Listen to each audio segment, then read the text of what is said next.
விஷயத்த உங்க லைஃப்ல இருந்து இப்பவே தூக்கி போட்டுடுங்க. அந்த 3 விஷயம் என்னன்னு சொல்றேன் பாருங்க. ஃபர்ஸ்ட் திங், உங்களுக்கு ஒரு பிரச்சனை இருக்கு. அந்த பிரச்சனையை நிரந்தரமான பிரச்சனை அப்படின்னு நீங்க நினைக்கிறீங்களா? அதை முதல்ல தூக்கி போடுங்க. ஏன்னா இங்க எந்த பிரச்சனையும் நிரந்தரம் கிடையாது. எல்லாமே ஒரு முடிவுக்கு வரும். எல்லாமே கண்டிப்பா மாறும். ரெண்டாவது விஷயம், எனக்கு ஒரு நல்ல ஜாப் இல்ல, எனக்கு ஒரு நல்ல ரிலேஷன்ஷிப் இல்ல, எனக்கு ஒரு நல்ல ஃபேமிலி இல்ல, எனக்கு ஒரு நல்ல ஃப்ரெண்ட்ஸ் இல்ல, அதனால என் வாழ்க்கையே போயிடுச்சு அப்படின்னு நீங்க நினைக்கிறீங்களா? அதை முதல்ல தூக்கி போடுங்க.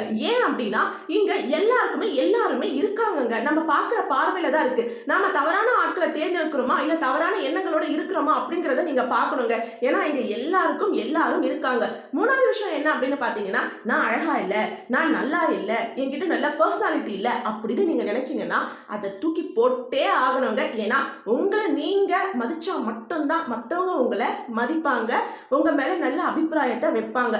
இந்த 3 விஷயத்தை இப்பவே தூக்கி போட்டுட்டீங்கன்னா கண்டிப்பா கமெண்ட் பண்ணுங்க. தேங்க்யூ.